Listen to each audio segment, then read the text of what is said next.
Class 6 math chapter 6 perimeter and area गणित प्रकाश। ये इस चैप्टर की तीसरी वीडियो है।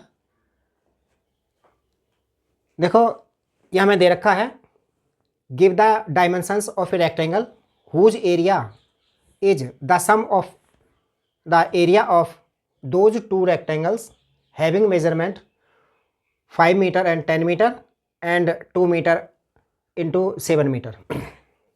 यह हमें दे रखा है, कहता है कि दो रेक्टेंगल हैं जिनकी डायमेंशंस ये दे रखी हैं। आपको एक ऐसा रेक्टेंगल की लेंथ और विड्थ बतानी है जिसका एरिया इन दोनों के रेक्टेंगल के टोटल के बराबर होगा। तो हम इन दोनों रेक्टेंगल का एरिया निकालेंगे और उसका टोटल करेंगे। तो पहले लिखेंगे, इसकी लेंथ दे रखी है पहले वाले की L = 5 मीटर और ब्रेथ दे रखी है 10 मीटर की। तो एरिया ऑफ रेक्टेंगल का फार्मूला होता है area of rectangle = length into breadth. तो लेंथ इसकी 5, ब्रेथ 10, 50 मीटर स्क्वायर इसका एरिया आ गया। दूसरे वाले रेक्टेंगल का एरिया ऑफ रेक्टेंगल, उसका length into breadth 2 × 7, 2 × 7 = 14 metre square. अब इनका टोटल निकालेंगे। टोटल एरिया ऑफ रेक्टेंगल्स ये आ गया 50 मीटर स्क्वायर प्लस में 14 मीटर स्क्वायर = 64 मीटर स्क्वायर। अब हमें ऐसा रेक्टेंगल की साइड्स बतानी है जिनका एरिया 64 मीटर स्क्वायर हो। ये 64 मीटर स्क्वायर एरिया आ गया। एरिया जो आया वो 64 मीटर स्क्वायर आया। अब हम 64 के ऐसे फैक्टर करेंगे, दो ऐसे फैक्टर करेंगे जिसके अंदर लेंथ और विड्थ आ जाए। जैसे कि ये हो सकता है 16 × 4, ये हो गया 32 × 2, ये भी हो सकता है 8 × 8 64 होते हैं, ये भी हो सकता है। तो ये इनकी उसकी डायमेंशंस हो जाएंगी लेंथ और विड्थ।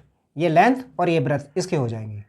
तो इसमें लेंथ हो सकती है उसकी 16 मीटर, ब्रेथ = 4 मीटर और लेंथ = 32 मीटर, ब्रेथ = 2 मीटर और लेंथ = 8 मीटर और ब्रेथ भी उसकी 8 मीटर।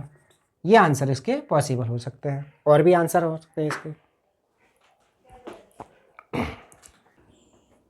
नेक्स्ट क्वेश्चन दे रखा है, area of rectangular garden that is 50 metre long is 1000 square metre. Find the width of the garden की विड्थ बताओ।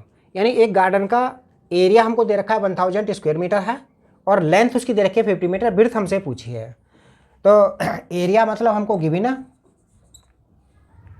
एरिया = 1000 स्क्वायर मीटर और लेंथ = है 50 मीटर। फार्मूला होता है रेक्टेंगल का area of rectangle = length into breath. Area of rectangle की जगह लिखें 1000, लेंथ की जगह लिखें 50 और ब्रेथ की जगह b लिखा रहने दें।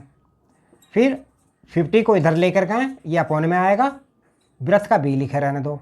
इसको काट लो 5 × 10, इससे कट गया 20 आ गया, यानी विड्थ आ गई 20 मीटर। आंसर।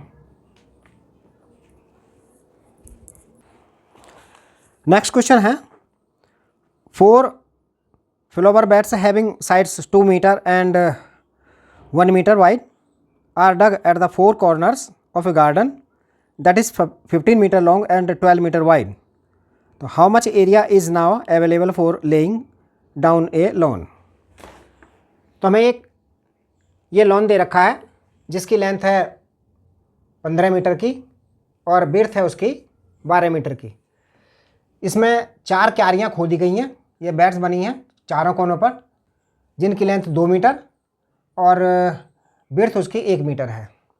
तो हमें क्या करना है, हमसे पूछा है कि इसका एरिया बताओ, जो रिमेनिंग एरिया, क्यारियों से बचा हुआ जो एरिया जिसमें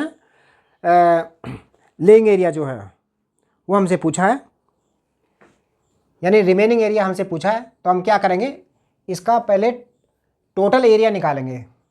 लेंथ ऑफ गार्डन दे रखी है,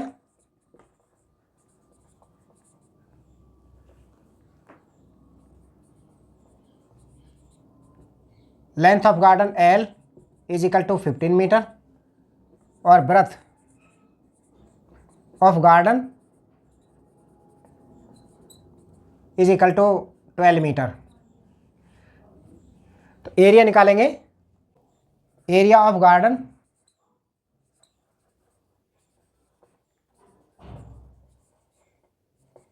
आएगा लेंथ इंटू ब्रेथ, यानी 15 इंटू 12, यह आएगा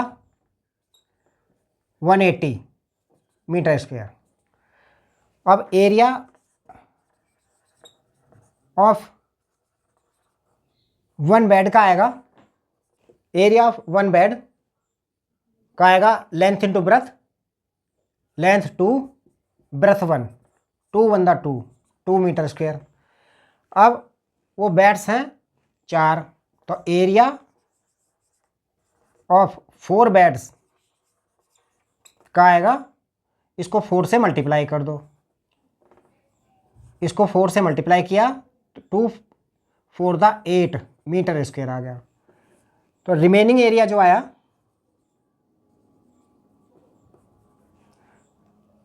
तो रिमेनिंग एरिया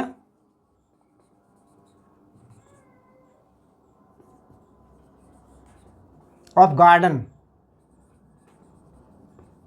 यानी लॉन का जो एरिया बचा वो आया, इस एरिया में से जो टोटल एरिया है गार्डन का 180 मीटर स्क्वायर में से ये 8 मीटर स्क्वायर माइनस कर दो, यह आ जाएगा 172 मीटर स्क्वायर।